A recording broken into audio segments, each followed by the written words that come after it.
of a fact model, we will go deep into that, but before arriving to this, many hard work has been done before. Please understand this. When we arrive to this level, all the problems have been solved, all the organizational problems, all the operational database that needs to be modified to collect the high school of the first bachelor student. So all this has been solved, and then we are able to try to do something like a data warehouse model for this. So let's start by doing, of course, this will be the fact model. The fact of your schema. For a sale, you will compute the quantity, the unit price, and the VAT rate. That will be the measures of your data warehouse. So this is the one cell in the cube, in the data cube. In this cell of the data cube, you will gather these three measures. Okay, for data. And then all what is around are the dimensions on which you will be analyzing these facts. And as I mentioned yesterday, you have millions of elements in this fact. And obviously that will be a table in the relational data warehouse that will have the millions of rows. Products, yes, Amazon has a lot of products, but even the biggest Carrefour here, there will be 10,000 products, and this is not big deal. And this product here with ID 1, 2, 3, 4, there is a first hierarchy which is brand, and brand is independently of the type or the category, for example, or category, subcategory, and etc. thing that we can analyze this. On the other hand, we have a date dimension that from one we can analyze from date, month, and year, and from another day of the week. Two different hierarchies. Customer, you have two different hierarchies: the geography of the customer, the location of the customer, or the age category. But even this is ambiguous. Why I say that this is ambiguous? The customer. Can a customer have two hierarchies, geographic hierarchies?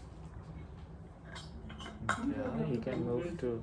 Sorry? He can move to other. That's an evolution. Then we will see that goes with our yesterday's lecture about temporal databases. We will need to implement temporal data warehouses also to keep track that this client moved from this address to this address. He can have two different addresses to ship Present, and yeah, to billing permanent address and shipment current. address. Yeah. That will be, look at this, shipment address and residence address. There can be yet another one I'm thinking of. Place of birth. Place of birth, indeed. So we have already three geographic dimensions only for the same customer. I'm still looking for a fourth one. Permanent address. Permanent address. The home address, that is. We decide that we take only one home address in our data warehouse. If it's permanent or not, I will keep only one. Work address. Is it important to have in some, for example, at ULB you have your work address and your living address? Well, I mean, if you are at a socio-economical analysis, you can differentiate where you work and where you live. And then, in the same way for the students. So we have many different geographic dimensions associated with customers, with etc.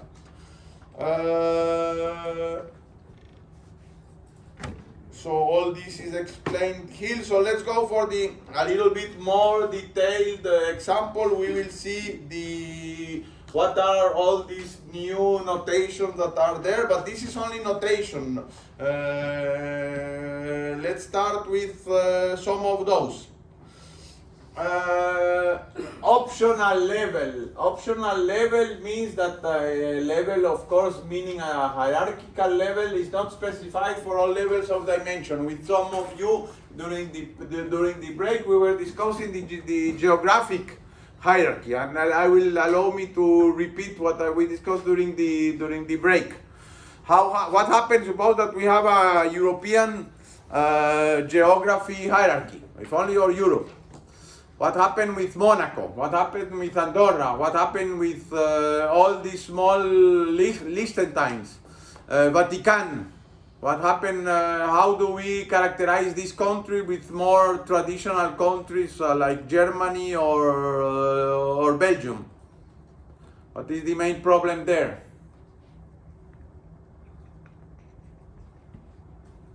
What are we already discussed about administrative subdivisions of Belgium. In Belgium it is region level, will be country, below region, below province, below commune, and then commune city, and then customer address. Okay, that will be, if for a data warehouse only for Belgium, that will be the thing to do. Get the idea? Now if you want to also extend this to the European level, and then you have Vatican or Luxembourg clients, how do we fit into this thing? Put street name. Street name could be your neighborhood, but what is the problem in Luxembourg, for example? Do we have regions for Luxembourg? Do we have province for Luxembourg? Do we have a province for Vatican? Do we have, so the problem is, you know, the traditional thing that we have for hierarchy, like let's see, at the Belgian level it is country, then region, then province, then commune, and then customer. You get the idea? And now we have a new customer from Vatican. Then what happened? Basically from city of Vatican we go to country of Vatican. We need to, so these levels are the region and the province level would be optional. If as soon as we enter into a European geographic dimension, we need to make this and this optional. You get the idea? Okay, for that? Optional is simple to understand. Then we have also optional dimension. In this example, do we have it? Yes, optional dimension. What this dimension could represent here? That is option. Yes, but give me a precise example so everybody understand in business terms. What is a promotion in a supermarket? Not all have the promotion. But more precise, how does the enter into a data warehouse? Let be, here we have from this Sunday to the next Sunday, there will be 50% discount on beverage or on wine. Okay? Of course, and suddenly a manager sees a lot of sales of wine. He needs to understand whether this promotion that he offered during 1 week give them it was effective or not, okay? But this dimension is optional. Because of course you have the unit price, and then here, for example, you remember yesterday we put here a discount for all the products, but here we are doing a more precise analysis. Here that the discount is not only randomly, the discount is related to a promotion. And then you need to understand how many wine you sold without promotion and how many wine you sold with promotion. And then if it at the marketing level it was okay, maybe you need to repeat the same idea every 3 months. Week of the wine, and then immediately you go to the supermarket here and say 2 bottles for one price. You have many times in the supermarket this kind of thing. You need to record that there. Okay, you get the idea of the optional dimension. In complete hierarchies, we have seen that this example, customer, city, and state. This is here. You need to fix the geographic hierarchy across countries, and this is complex. This is always complex. Yes. So now let's go for an example here. This is a mobile phone company. This is one of the huge clients of data warehouses. Why? Has a store? Yeah. Because Nicole? you have a lot of transactions, like a lot of data that you want to gather quickly to get results. Here in the data warehouse of this mobile company, the fact is call. What does it mean? We are collecting this number, call that number, and look at this. We have a shared dimension. Calling our call phone number, and of course the phone number can be aggregated through the geographic dimension. And look at what is interesting here. We have even in the geographic dimension, we have two alternative hierarchies. What does it mean? For sales execs, they might want to identify what kind of package they were offered or what kind of facilities they were. That is more in the tariff plan that we are not we will tackle that in a couple of minutes. But what I have different sales and state parallel levels. Sales districts are companies' internal division of. Indeed, from the administrative region of the official thing in Belgium is something like this. This is the official, so this is the city, state, and country. Suppose that you have a lot of customers here and not many more in Flanders, for example.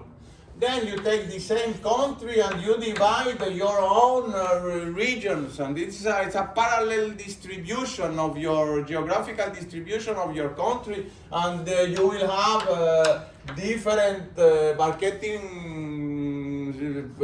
strategies according to which district you are tackling. Okay, for that it's a parallel subdivision of the same country. Now let's go for tariff plan. What would that mean in a tariff plan? I mean, refer to your local mobile phone company. How does it work? Well, it can be predefined. So when you have your last mobile phone contract, how do you choose the right plan, that you were the right company and the right plan? How did you do this choice? Huge data.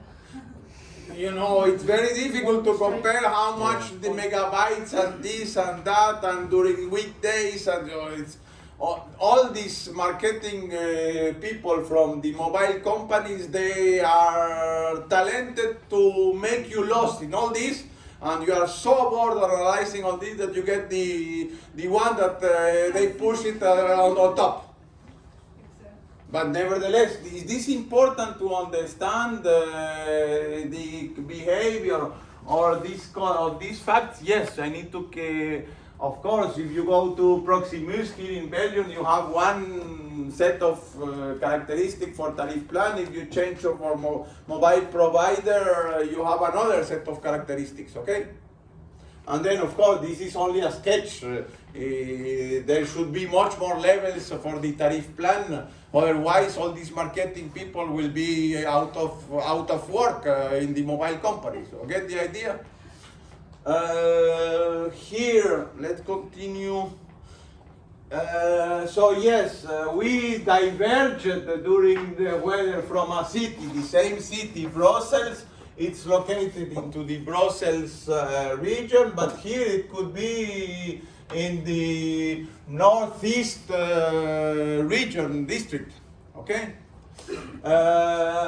This is a shared hierarchy. This is a cross-dimensional attribute. What intuitively, what does it mean? And refer to your local mobile provider. what this unit cost that is across your tariff plan and the hour. Shared between both.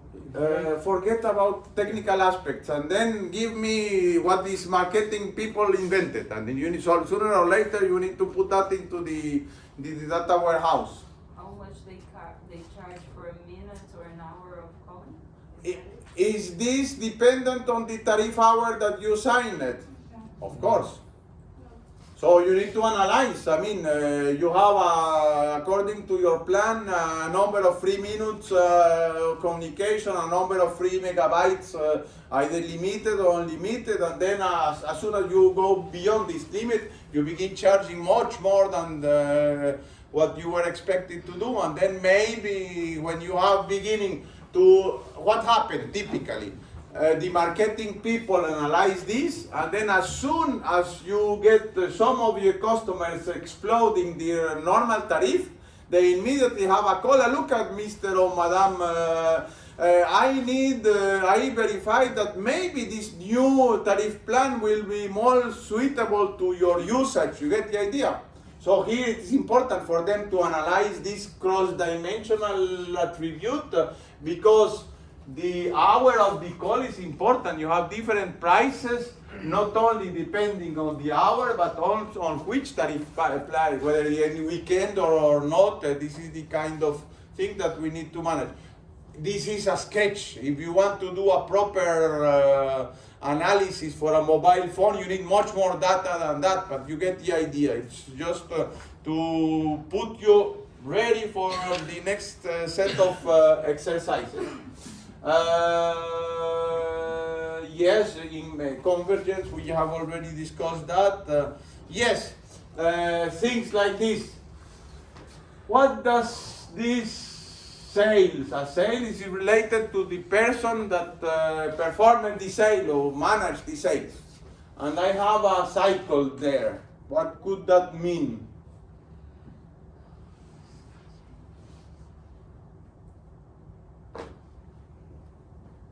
Same idea in a relational database and in an entity relationship diagram. Same problem arises.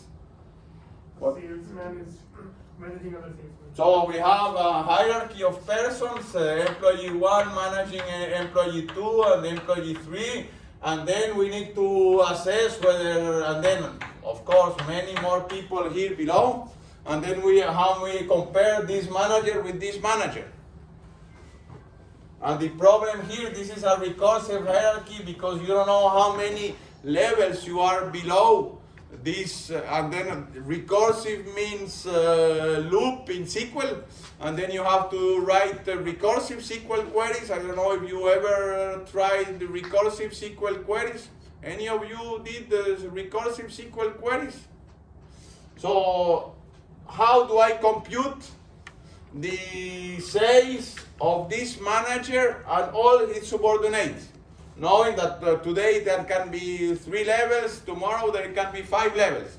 It's a recursive query in which basically I say it is the sales of this employee, personal sales of this employee, and suppose that you have A4 and A5, plus the recursive sales of this the sum of the recursive sales of any of these direct subordinates. You get the idea of the recursion now? Because what will be the total sales of this is the personal sales of this plus the sum of this. I mean total sales. Total sales of this employee equal personal sales, and then you will be a fact how many this guy was selling. But in addition, the sum of all the subordinates, total sales, and you get the recursion here, total sales. And then you apply the function recursively again. You get the idea of the recursion.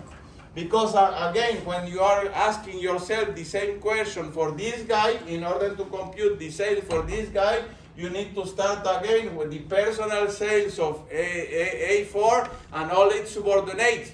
you end up at the lower level, the personal sales at this employee 99, and they are not subordinate, I stop. You get the recursion there, so there are SQL queries to do this kind of recursions. So this is the recursion. Here I have a double line. Without getting into detail, what is the intuition? It's evident this intuition that is captured by this double line. Between book and author there is a double line which is different from all the others. What could that mean, yes? A book can have multiple authors. And then is it important to have an analysis of the sales by book? Yes. But it's important to have the sales by author. Yes, because there are some authors that our books, you forget, we do this for fun. Definitely not for money. But the people whose, I don't know, the popular authors are getting this for a lot of money. And so analyzing the author, the sales by author is important. What is the problem here? It's a many-to-many relation. Therefore, what could be the problem for that at a data warehouse level? What happens typically is a many-to-many hierarchies. What would be the problem of a many-to-many hierarchies? And relate to the sales. And then to give the problem a very concrete sample, we have sale 1 of book 1. Suppose that you have the total sales. This book, with this book, I sold $50. And then for the same book, sale 2, book 2, $50. No, $25, for example. Then If a book has 3 authors, so when we're collapsing on authors, so this how triple the sale and this is the double counting problem for many-to-many hierarchies. So typically we go from here, we analyze. Suppose that the 2 books are in the same category.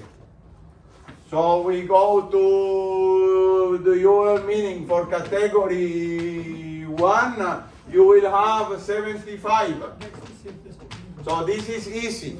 But suppose that the book 1 is author 1, this book will be also author 1, and then we have an author 2 here and an author 3 here. How do we split the money there across all these authors? Sorry, you get the idea here. Book 1 was written by author 1 and author 2. Book 2 was written by author 1 and author 3. And then how to aggregate the measures through the author dimensions. Now then you need to go to put yourself into the publishing industry, and there are ways to, how does this work in publishing industry? Maybe they have some shared schema or They might have some technique to split and we can ask them. They are talking about technical. I'm not asking at the business level. How does a company publishing books works with respect to, the data warehouse book? We wrote it with a co-author that you will know soon. He's flying from Buenos Aires to Brussels to give some lectures. How the Springer works with this kind of issues. And then we receive, €1 per copy of the book sold. So how do we split this euro between my colleague in Buenos Aires and myself? And €1 is not very far away from the exact. We receive as not much more than €1 per copy sold. So how do we split that in a company? Every time I receive a few euros in a check in my postal box, few euros. but he receives in Buenos Aires a few euros there. But how do they, Springer manages this? Maybe the main author and co-author. Have a contract maybe? There is a contract indeed. How and this is specified into the contract how the royalties of the book will be split among the authors. So this is a contractual issue. So now we need to put something between book and author to describe how the splitting factor. And that is specified at the contract level. For example, in our case, we both receive 50 cents from each euro we receive from the book. But if you are a very famous author, like the Rollings from the Harry Potter, and if you put yourself, you write a book with another author, probably Rollings will get, I say, 80% of the royalties. Even if it is the other guy that does the work, and just by putting her name, she will probably get 85%. So this should be put into the data warehouse to see how do I split in a many-to-many relationship the royalties, yes, or the sales, yes. Should you always split so the sum remains the same as the total sales? Because I can see for like a publishing company that makes sense, but for example, Amazon would want to know if one author sells more, so I should buy more books from him, independently if he's a co-author or not. Does that make sense? Yes, I mean, then it is up to you to define what is the business needs. For example, in your case, you are counting or you are adding dollars. In your query, are you counting the number of copies sold, or are you adding dollars or splitting royalties? What are you meaning? They're just counting. Counting and then counting you, but the double counting. So if you say how many books this author sold, you need to be sure that when you are taking this line and this line, how do I put you? You get the idea. You can do even with count. You can double count. You need to take care whether you are adding up twice the same sale for the same author. If the same author is involved in two books or something like this. But is it forbidden to count twice, or just? No, but you know that you give you put a nice dashboard and then you are cheating the manager where if you are double counting and the manager does not know that you are double counting, you are giving him false information. In this case, we will be sold 4 books, when in reality we just sold 2. Indeed, he will say if we add how many books these 2, how many books This is 2. also 2, and then if suppose that they're coming from the same country, then you are saying the 4 books for this country, but only 2 books from the authors of this country. You rightly put get the point. So you get the idea, recursive hierarchies, and then we have the exercise. So this was what was I planned to do now. It is 49. I will propose you. Give you already this. We didn't find time. You make it past two pages, and then we start. Maybe you can have a look until now. From now to Monday, and someone Monday morning propose a solution. It cannot be perfect. It's just a solution. So I can compare my solution and your solution, and we can evaluate in which circumstances your solution is better for which answer. An important concept here, there is no good or bad database schema. Can you please hear me on this? There is no good or bad database schema. I propose my solution, somebody else Monday morning propose his or her solution. The only way to compare these two solutions is which queries I am able to answer with this schema, and I'm not able to answer with this schema. And if this schema is, this query is important, I should favor this schema. So this is the kind of exercise I propose you for next Monday. You get your solution and we discuss all the solution and you give me one example of query why your solution is better than mine. Okay? Do we have it on PDF because there's not enough? Sorry, I put 40 pages or more than 40 copies of. There's two pages, it's not one page. I mean, No, I have 42 pages. I printed 42 pages. so 42 is gonna be for 21 students. No, I print. 84. Okay. So in any case, Nicole, yes, it is at the web page. You can use it at the web page of Vilapa. And then see you then next Monday. Have a nice weekend with that.